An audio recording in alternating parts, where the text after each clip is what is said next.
Good morning. Welcome to Around the World with Dane Waters. I'm your host, Dane Waters. I'm back in London for a few days before I start my world travels again. But today is we're going to start really focusing on Nigeria.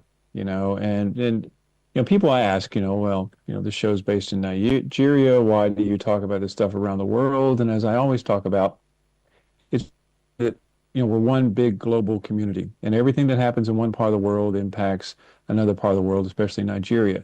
And this is what I want to focus on. Nigeria is one of the fastest growing countries in the world. It's going to have one of the largest populations in the world. It's got one of the potentially largest economies in the world. And in Africa as a continent, it is the global player in Africa. So if any country or any bad country or any good country wants to really focus on Africa, Nigeria is where they have to go. So all of these things we talk about authoritarianism, we talk about prisoners of war, we talk about, the economy, and we talk about President Trump, we talk about Biden, we talk about all this. It all relates to the fact that Nigeria really is a global player in every single decision that everyone makes. And this is something that we have to focus on and we have to make sure people understand. So for the next few shows, we're going to be focused on Nigeria and trying to tie all these loose ends together so everyone who's watching the show understands, the importance of Nigeria. I'll tell you one of the things is just look at what's happening in the UK, where, the head of the Tory party, Kemi Badenoch, I mean, she's being beat up by, for apparently not properly respecting Nigerian and her ancestry. And that's become a big issue in the UK among her people and supporters. And so Nigeria has a voice, and that voice really must be heard. And I think that this show is designed to try to make sure that the world knows about that Nigerian voice. Anyway, we're not going to take too long, much more of my ranting here in the beginning because we have an amazing guest today, Segun Showunmi. That, listen, if you're Nigerian, you know him. He's a Nigerian politician. He's really one of the smartest guys I know, and I'm honored to have him on the show. So let's take a quick break, and when we get back, Segun will join us, and we'll talk about Nigeria and the future of Nigerian politics. Thank you. Ukraine is the front line of the global fight against authoritarianism. They are fighting for all of us, for global freedom and democracy.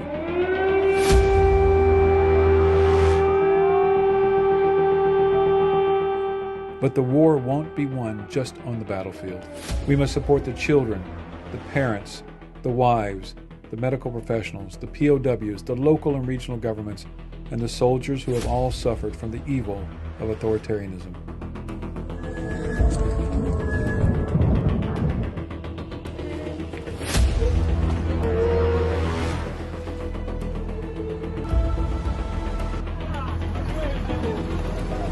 Humanity for Freedom Foundation is actively working in Ukraine to help win this war on all fronts. Supporting local and regional governments all around Ukraine. Supporting the children of IDPs, POWs, and those on the front lines. Bye-bye. Supporting those who change the lives of Ukrainians every day. Supporting the families of POWs and those missing in action.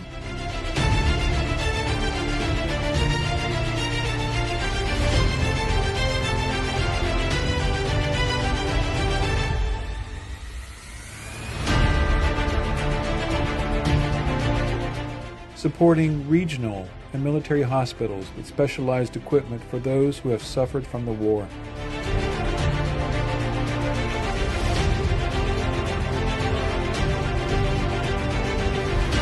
Supporting families to reintegrate into society.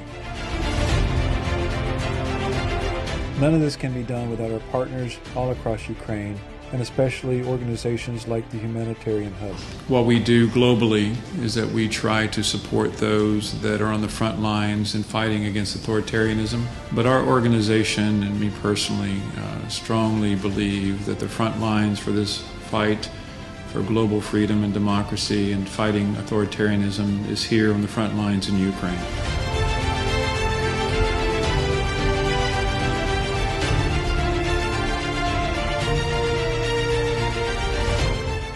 By uniting together, we can win this war. Ukraine's victory is the world's victory. Welcome back to Around the World with Dane Waters. I'm your host, Dane Waters. And listen, today is a special day. We have the two smartest bald men in the world coming to you today to chat with you. You know, one from London, one from Nigeria. Listen, they say, Segun, correct me if I'm wrong, don't they say that people who are bald are the smartest people in the world? Don't they say that? Yeah, let's say that. Let's say that. And we have to Yeah, prove a lot. on this show today, we have to prove that they're right. Okay, so. Okay. Anyway, so I introduced you before the break. Segun and I have known each other for, well, a long time, actually. He's one of the smartest guys I know. And when it comes to Nigerian politics, not just Nigerian politics, but politics around the world, he's one of the smartest guys that I know. And the show, what we do, we talk about around the world. But now, today, what we're going to do is we're going to bring it all back home to Nigeria. And Segun is the guy to bring it back home. Nice. That's your second home, Dane. You're like a Nigerian if you want it. Listen, I'm ready to come back. I am, just need to find, Okay, I hear you. I need a Nigerian bride. Okay, can you arrange a Nigerian bride and I'll come back? Tell me your specs. You like them big and you like them skinny. Listen, at my age, I'm not picky at all. So, anyway. So let's get started here. Well, it's great to see you. Today we want to talk about Nigerian politics, as we know about PDP, we know about APC, we know about all this kind of stuff. So what I want to start with is that, honestly, what is your perception of the current state of Nigerian politics? Is it a good shape, bad shape? What do you think? I think it is an evolving shape. There's a lot of excitement around it. Typically, when we started out in 1998, we had only one national party called PDP, my party. And then by 2015, we had a second national party, which is the APC, now the party in government. And by 2022, 2023, we had even a third national movement, which is called the Obedient Movement. So what I see is that the Nigerian democracy is morphing a little bit differently, unlike others. Other parties are happy to just stay in one party and build their party, but the Nigerian democracy, I think they have interpreted the political party to be just election vehicles, and only a few of us have a lot of strong tenacity to them. And I think that the expectations from government is also impacting how people participate in the democracy. For instance, you will notice that we have about 93 million registered voters, and less people are coming out to participate in electing a president. The last one, we had barely 9 million to elect a president. Before then, we had about 15. And in some past period, we'd had as much as 22. But long story short, you can almost tell that people are more conversational about the Nigerian political space than boots on ground. And what I mean by that is that they talk about it a lot. They're interested in the issues. They're big on X. They're big on television, radios. They're big on behind the scene, beer parlors, everywhere they're talking about it. But in terms of doing something about it on election day, there's still a lot of work to be done. But generally, I think for them to have sustained democracy, for us to have sustained democracy for the length of years, almost going 27 years now, I think we can say if we are supported and we're able to build better understanding of what democracy is, better democratic civic education, better push for rule of law, right of freedoms, and all of that, I think we will make it. We have copied the American style democracy, but it's a little bit expensive. But even at that, you have to say we're not doing too badly. Listen, I agree. One thing I've always noticed when I was there, in the presidential election years, they love to focus on these giant rallies and all this kind of stuff, which is great. But, at the end of the day, it's as you say, it's about get out the vote. It doesn't matter if you have 200,000 people at a rally. If they don't vote for you, it doesn't matter. It's a waste of resources and time. And it doesn't take a whole lot of funds to really do, get out the vote efforts. It doesn't. So I think that you're right. I mean, one thing that has always frustrated me when I was, around Nigeria is that, it is, you need to morph into the 21st century. You need to run political campaigns that are like the rest of the world. I mean, and you have to get past this. So you and I are 100% in agreement on that. But, this 9 million to 15 million that come out to vote, let's walk through exactly who those people are. I mean, most countries around the world, the youth are really starting to make the impact. The youth are the ones coming out and actually voting. What are the youth actively participating on election day, or is a different demographic? I think the youths are a little bit talking about what they need to do. And the last effort with the opinion movement of Peter Obi, we saw them a little bit more interested. A lot of first-time voters, people who would normally not vote, were interested. I think there was a bit of a pushback because they didn't feel that their votes were interpreted properly. One can never be sure whether there's any fact to that, or it's just the failure of their expectation to get their candidate over the line that has been interpreted to the vote not being properly calibrated. But there was one small snag that made it difficult, and that is the fact that they had an expectation that from the voting area to the transmission of results, it would be automatic and electronic. And they had imagined that they would be able to follow the votes electronically from the Vivas to the accreditation, to the actual voting, and to transmission.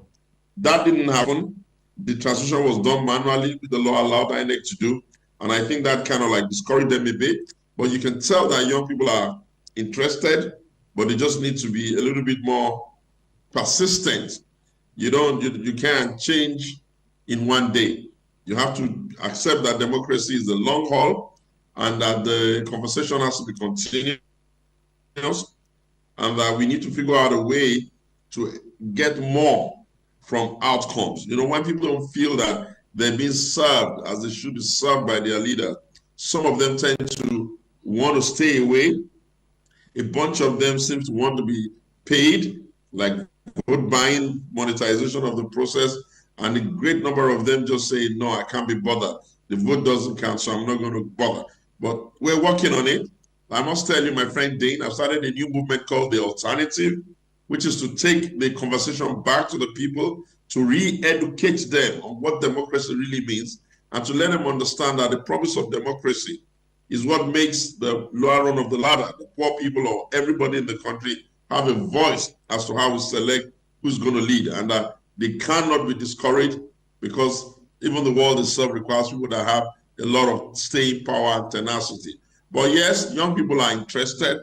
We need to figure out how to make sure that their access to the is cheaper for them. They need to be able to participate and present themselves for election in a cheaper manner. We need to figure out how to ensure that they get the real message and that in democracy, they understand the philosophy, the thinking, and the idea behind it. And it is difficult because unlike in the past, where the parties had strong ideological leanings, like the PDP being a right of center party, which is conservative, and the APC originally supposed to be a left of center party, but they have morphed so much into the center that it's now been difficult differentiating what the parties even stand for. And if you recall, Dane, the last campaigns of the three candidates, they were speaking neoliberal policy, almost the same thing in different ways. And they were regurgitating the same idea, I'm going to remove subsidy, I'm going to float the naira, and therefore it was a little bit confusing for the electorate, they couldn't really pick. And we're trying as hard as possible not to be, democracy cannot be a cult of one human's personality, you get? Yeah. But if we don't work very hard, it may stick like that. It's always be PDP say, oh, Atiku, and by APC say, oh, Tinu.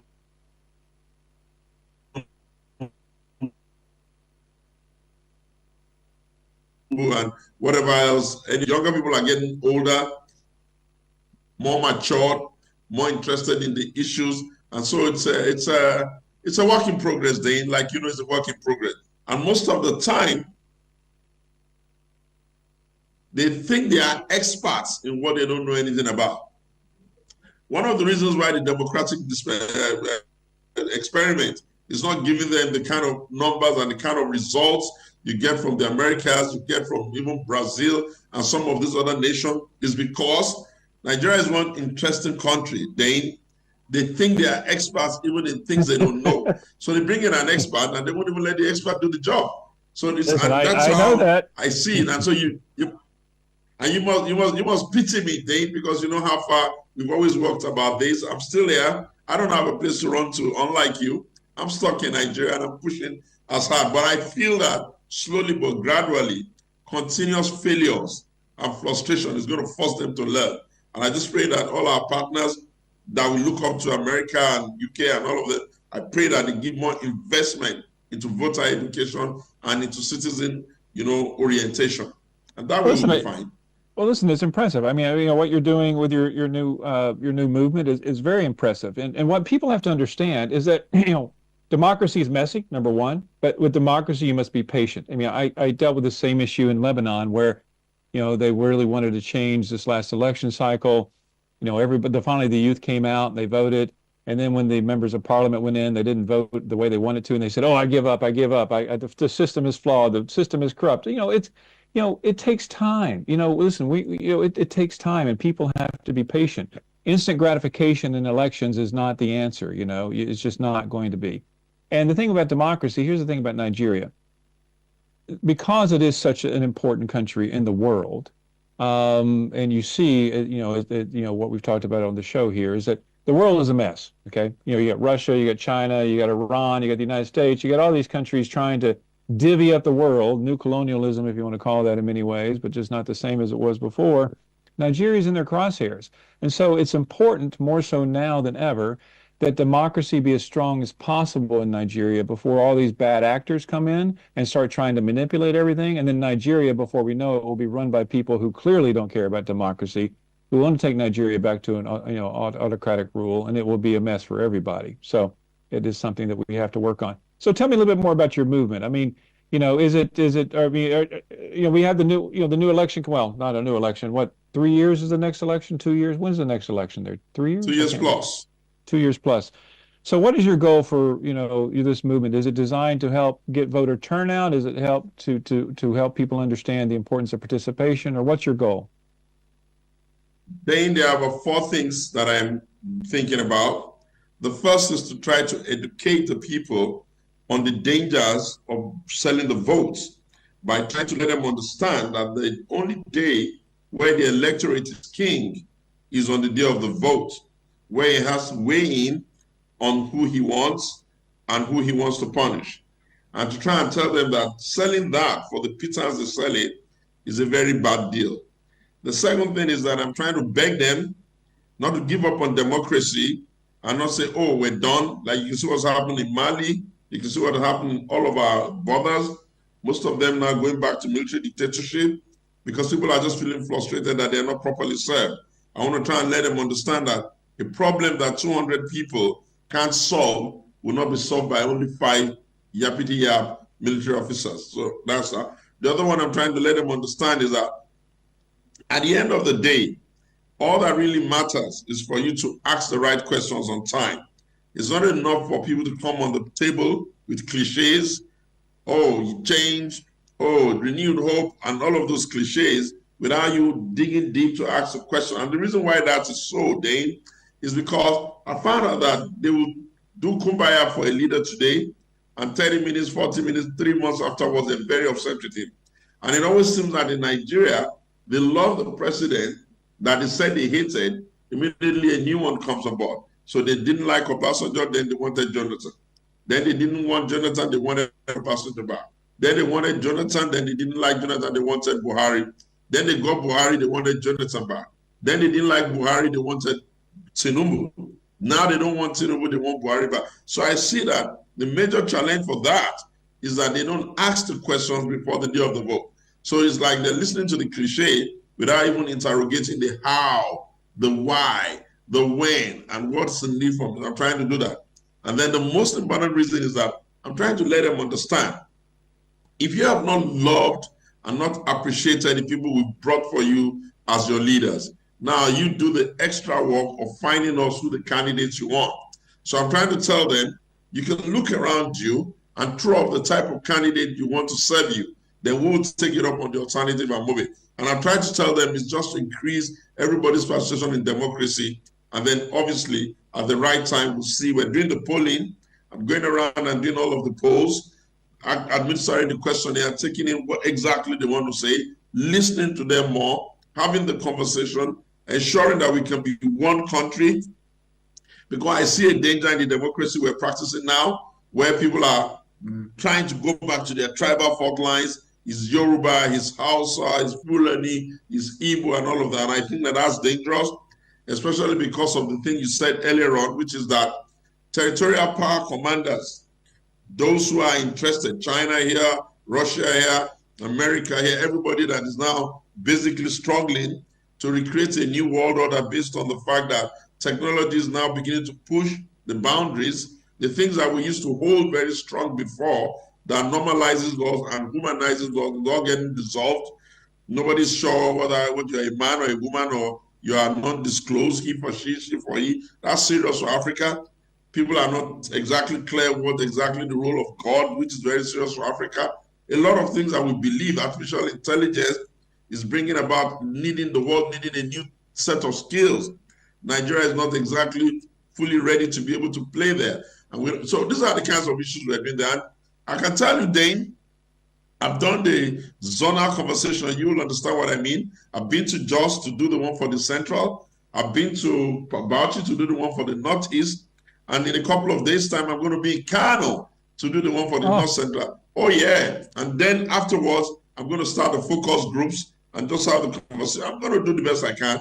I hope I can continue to sustain it. I'm doing it all by myself, but I think it's a necessary thing to do now to ensure that the conversation makes sense. We have to preserve this democracy. We have not invented any new system of government that is better. And the earlier we work at it, the better. No one is going to fix Nigeria for us, but Nigerians ourselves. Listen, you're an excellent spokesman as always, and you're spot on. What you always know, you know how to run a campaign and how to do things right. Listen, we have to take a quick break, so give us about a minute, and then we'll come back and continue this conversation. Thanks for being with Dane Waters, Around the World with Dane Waters. We'll be back in about 30 seconds. Thank you.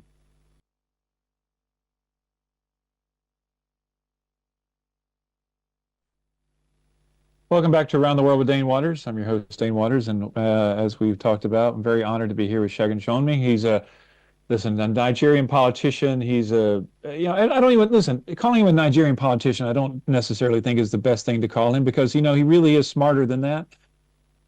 So I think that he definitely knows what's going on. And for those of you who have been watching, he knows exactly the importance of how you run a campaign, how you get the people's opinion. And two points I want to, well, first, let me ask you this straight up question. In this last election, do you think Peter Obi was a spoiler? No, I think that if you know the history of our people and the history of our country, we started the country with 3 zones: the Igbo people with their zone, the Yoruba people with their zones, and then the Hausa people with their zones. Over and above the time, we began to change the structure to states, and now we have 36 plus 1 state, 37 Abuja, and we have 6 zonal structure. And in the democracy, the southeastern zone where Peter Obi comes from have never been able to produce presidents somehow. The Yorubas, this is southwestern zone where Tinubu and Buhari and Obasanjo comes from, had that problem until Obasanjo came on board. And the House of Fulani, obviously, they have the ability to be able to produce Buharis from there. So there was a great desire for them to also push their best effort. And luckily, Peter was able to go around talking about what he needed to talk about, and a great number of people who ordinarily would not vote were able to push him. He was younger than most of the other 2 candidates. He seemed to be a bit more contemporary. He said not much. He was just playing with cliché, but it didn't matter. At that level, they just followed him. So if you say was he a spoiler? I don't agree. I think that it's all part of the evolution and the metamorphosis of our democracy. Thanks to Peter, nobody can ignore his place now, where he comes from. No one can do political calculation and say, what are the Igbos bringing to the table? We now know that if they're determined, they can bring good numbers. And no one can ignore Peter himself, because after the election, he seems to have been all over the place, putting himself out there. You know how we created Peter. You remember how we made him deputy governor. You remember how we had to train him.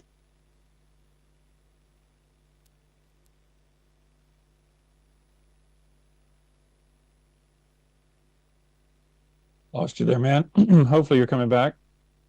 Yeah, elections are 3 things. 1, you need to think about the science, which is where most of them are very careless. They fixated on only the numbers and then the money. But you know that you have to look at the money, you have to look at the numbers, You have to look at the science. And that's where men like Dane and I have crossed a lot of swords, and iron has sharpened iron until I'm able to say, okay, they're doing the right thing or they're not doing the right thing. So at the end of the day, there's always a Mr. Fix-It who comes in there, looks at every election and every candidate and every party and tries to craft out their pathway for victory.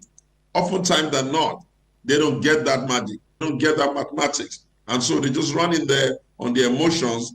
And because the other guys are also politicians like them, whatever they want to do, those ones can do it as well. So at the end of the day, it becomes a bit of a brute force, not in terms of physical force, but the best man at doing just the basics wins.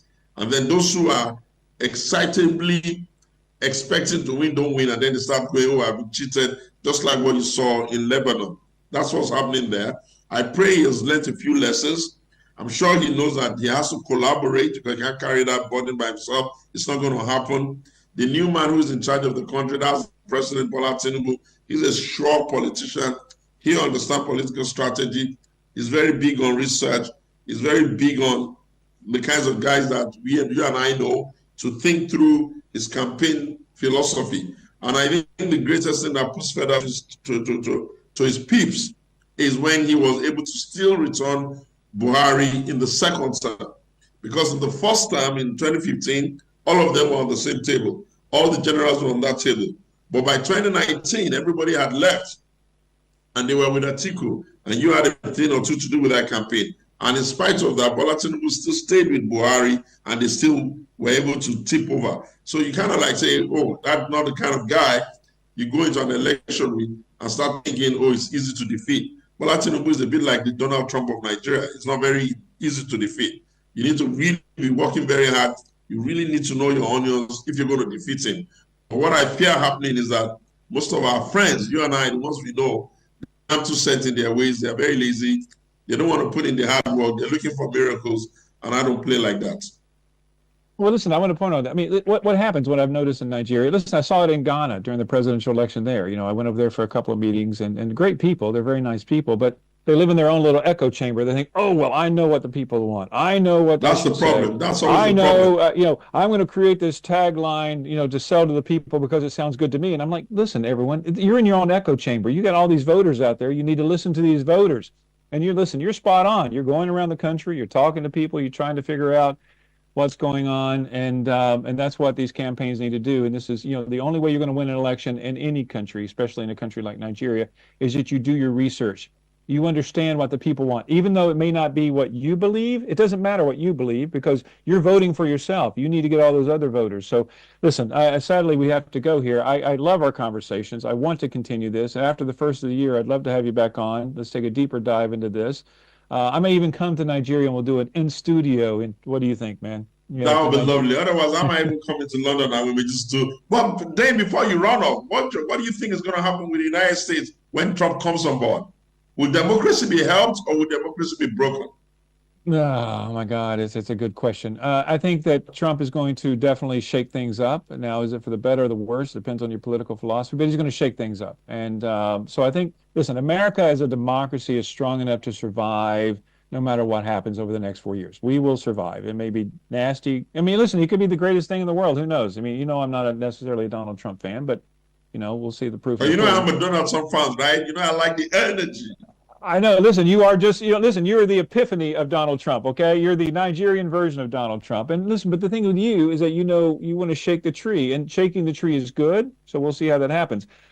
We'll see what happens in the United States. But my other issue is that globally, I mean, you know, we just talked about, I know we have to go here, but the influence of countries like America, the UK, Russia, China, Iran are very important to a country like Nigeria. And so Absolutely. what happens internal to the United States is one thing, but what America does to help countries like Nigeria is very, very critical. And I think that's going to be the defining moment about democracy around the world, is that what the influence of America, you know, we've been absent, you know, in our responsibility globally. I think so too. We'll get that back. Yeah. So listen, it's great seeing you. Always great. You look great. You sound great.